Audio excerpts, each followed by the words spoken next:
Flashback. Welcome back to my channel Mo Vlogs. তোমরা কেমন আছো সবাই? আশা করি ভালো আছে, আমিও ভালো আছি। তো ছেলে এখন যাচ্ছে টিউশনিতে, তাই ও সাইকেলটা বের করে নিচ্ছে। তুমি সাইকেল মজবা? তাই তুমি সাইকেল মজবা?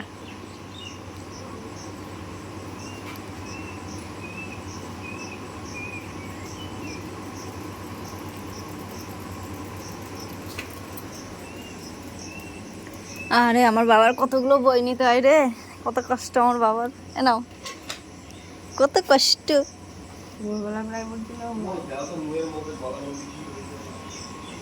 ভোরবেলা প্রাইভেট দিলে তুমি কি ভোরবেলা উঠতে পারবা?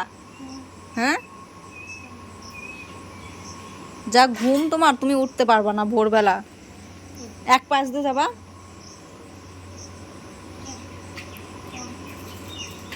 আই কার্ড আছে তো? টাকা আছে তো? তো তারপরে তোমাদের দাদা ভাইয়ের টিফিনও এখানে গোছানো হয়ে গেছে। তা আজকে করেছি সোয়াবিন, সোয়াবিনের তরকারি, আর উচ্ছে ভাজা আর ডিম ভাজা। তো অত মশলা খেতে চায় না বলেই আমি আজকে ডিমটা ভেজে দিয়েছি, ডিমের ঝোলটা করিনি। আর সয়াবিনটা আমি হালকা একটু ঝোল করেছি মশলা দিয়ে, মাখা মাখা করে। তো হালকা মশলা দিয়েছি, বেশি দিইনি। তারপরে এখানে জামা কাপড় ধুতে চলে এসেছি, আর জামা কাপড় ধুয়ে টুয়ে তারপরে চলে আসলাম ছাদে, কারণ কদিন ধরে ভীষণ পরিমাণে বৃষ্টি হয়েছে।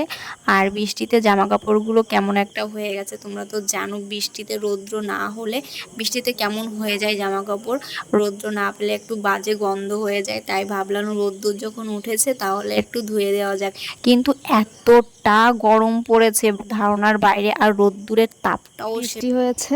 আর এখন তার রোদ্দুরটা দিচ্ছে, সকালবেলাতে ভীষণ পরিমাণে রোদ্দুর, আর গরম যা পড়বে ভাবা যাচ্ছে না।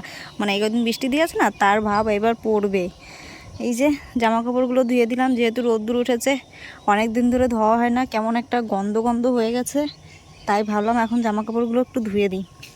ধুয়ে দিলাম, এখনও 2 ঘরের তো বাকি আছে ধোয়া। তো আজকে আর ধোবো না, আবার কালকে। তো চলো আমরা এখন নিচে যাই, নিচে এখন অনেক কাজ বাকি আছে। তারপরে দেখো এখানে লঙ্কাগুলো বেছে বেছে রাখছি, কারণ তোমরা জানো আমাদের দোকানে লঙ্কা বিক্রি করা হয়, আর সেই লঙ্কাগুলো ভালো করে বেছে নিচ্ছি, কারণ এর মধ্যে পচা তারপরে পাতা এমনি থাকে, তাই আমি বেছে বেছে রেখে দিচ্ছি ফ্রিজের মধ্যে। তাহলে কি হয় বলো তো, পচা পাতাগুলো ফ্রিজের মধ্যে থাকলে ওই পচা পাতাগুলো থেকে আবার আর একটা জিনিস নষ্ট হবে, তার জন্য আমি বেছে বেছে ভালো করে সুন্দর করে রেখে দিচ্ছি। আর এইখানে এসেছি সিঁড়িঘর ঝাড় দিতে, কারণ বৃষ্টিতে সিঁড়িঘরটা অবস্থা ভীষণ খারাপ হয়ে গেছে, কারণ আমাদের সিঁড়ির টিনটা একটু নষ্ট নষ্ট হয়ে গেছে, তার জন্য এখান দিয়ে বাঁশের গুঁড়ি পড়ে, যেটা ঘুনি বলে, সেই ঘুনিটা পড়ে। তাই আমি এখানে ঝাড় দিয়ে নিচ্ছিলাম, যেহেতু হাওয়া ছেড়েছিল তার জন্য। তাই ওই বাঁশটাও পাল্টানো লাগবে, টিনটাও আমাদের পাল্টানো লাগবে, কিন্তু এবছর আর পাল্টাতে পারবে না, কারণ আমাদের দোকানের কাজে অনেক টাকা খরচা হয়ে গেছে। তাই ভাবলো বাবা যে এই বছরটা থাক, সামনের বছর আবার টিনগুলো সব পাল্টিয়ে নতুন করে লাগিয়ে দেবে। তাই এই বছর আর কিছুই ধরা হবে না, সামনের বার আবার ভাবা যাবে। তো তারপরে এখানে চলে এসেছি জামা কাপড়গুলো একটু উল্টিয়ে দিতে, কারণ কি বলতো, রোদ্দুরের তাপটা ভীষণ, কিন্তু জামা কাপড় যদি উল্টিয়ে দেওয়া হয় তাহলে জামা কাপড়গুলো তাড়াতাড়ি শুকিয়ে যায়। তাই আমি এখানে বাবার জামা কাপড়গুলো একটু উল্টিয়ে পাল্টিয়ে দিচ্ছিলাম, তাহলে তাড়াতাড়ি শুকিয়ে যাবে। এই জামা কাপড়গুলো মা সকালবেলা ধুয়ে দিয়েছে স্নান করার সময়, তাই আমি এইগুলোকে এখন উল্টে দিলাম। তো তারপরে দেখো আমি এইখানে গেছি জলের বালতি আনতে, কারণ দিদিমা জলের বালতিটা পরে রেখেছে, যেহেতু দিদিমা জলের বালতিটা আনতে পারবে না, তাই আমি নিয়ে আসছি জলের বালতিটা। তো তারপরে এইখানে ডাইনিং টেবিলটা মুছতে চলে এসেছি, কিন্তু এর ভিতরে ঢুকে আমার অবস্থা খারাপ হয়ে গেছে। কারণ কি বলতো, এইখানে ঢুকে আমি আর নিজেকে নড়াচড়া করতে পারছি না, আমার মাথাটার অবস্থা দেখো, মাথাটা কাত করে বসে আছি। তো আমার ভীষণই কষ্ট হচ্ছিল ডাইনিংটা মুছতে। তো তারপরে স্নান টিনান করে তারপরে চলে এসেছি রান্না করতে। রান্না টান্না কমপ্লিট হয়ে গেছে, তারপরে আমি এইগুলো মেজে নিচ্ছিলাম, কারণ আমি প্রেসারে দিয়েছিলাম ডাল। আজকে রান্না হয়েছে বাড়িতে ডাল ভাত, শুধু ডাল ভাত, আর কিছুই হয়নি। আর একটা ভাজি করেছিলাম, উচ্ছে ভাজি, তো সেটা দিয়েই আজকে চলে যাবে।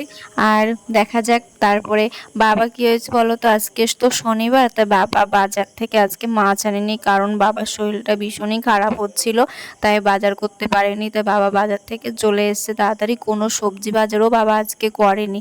তো তার জন্য আজকে বাড়িতে ডাল ভাতই হয়েছে। তো তারপরে আমি এখানে বিছনা চাদরটা পেতে নিলাম, কারণ বিছনা চাদর ধুয়ে দিয়েছিলাম আমারটা মারটা, তাই পেতে নিয়েছি। আর বিকেলবেলা দেখো আমি এই ঘর ঝাড় দিতে এসেছি, কারণ সকালবেলা আমার এই ঘরটা ঝাড় দিতে দিতে এসছিলাম, কিন্তু ঘরে কজন লোক ছিল, বাড়িতে কজন লোক এসেছিল, সেই লোকগুলো এই ঘরের মধ্যেই ছিল। তো একটু কাজের জন্য এসেছিলো, তাই আমার আর ঝাড় দেওয়া হয়নি, তাই আমি বিকেলবেলা এই ঘরটা একটু ঝাড় দিয়ে নিচ্ছি। তো সেই জন্যই তারপরে বিকেলবেলা আমি ভেন্ডিগুলো তুলে নিচ্ছি, আর ভেন্ডিগুলো সকালবেলা তোলা হয়নি, তাই ভাবলাম যে এখন তুলে রাখি, তাহলে আমার সকালবেলা কাটতে সুবিধা হবে। তাই আমি ভেন্ডিগুলো তাড়াতাড়ি করে তুলে নিলাম, কারণ তো তোমরা জানোই ভেন্ডি গাছে রাখলে কি হয়। আর এখন ভেন্ডিগুলো কিন্তু খুব ছোট ছোট হচ্ছে, কেন বলো তো, গাছগুলোর বয়স হয়ে যাচ্ছে তো, আর তার জন্য ভেন্ডিগুলো খুব ছোট ছোট হচ্ছে, আর তাড়াতাড়ি সেইগুলো তুলতে হচ্ছে আমাকে।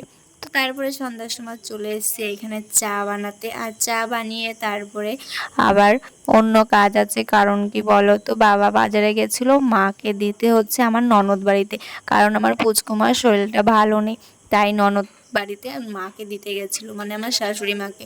তাই আসার সময় বাবা আবার চিকেন কিনে নিয়ে এসেছে, কারণ ওই যে বললাম সকালবেলা বাবার শরীরটা ভালো ছিল না, বাজার করতে পারেনি, তাই এখন চিকেন কিনে নিয়ে এসেছে। আর চিকেনটা আমার ধোয়া হয়ে গেছে, ধুয়ে টুয়ে তারপরে আমি এসেছি চা বানাতে, সেই চাগুলো এখন দেওয়া হবে, কারণ আমার সন্ধ্যার সময় চা বানানো হয়নি, তাই বাবা এখন বাড়িতে এলো, তাই আমি বাবাকে চা বানিয়ে দেবো। তো এই দেখো চিকেন আর আমার মশলা টশলা সব কিছু করা কমপ্লিট হয়ে গেছে, আর এখানে ভাত বসিয়ে দিয়েছি, আর এখন শুধু আমার রান্নাটা বসালেই হয়ে যাবে।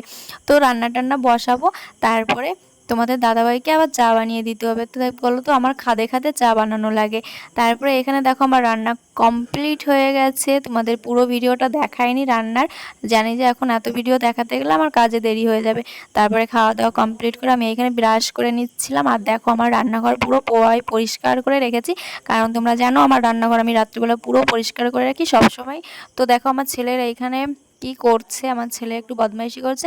তো চলো গাইজ, ভিডিওটা আজকে বড় করছি না, আর এই পর্যন্তই। তো ভালো লাগলে like comment share and subscribe করে দিও, যারা ফেসবুক থেকে দেখবে তারা ফলো করে নিও।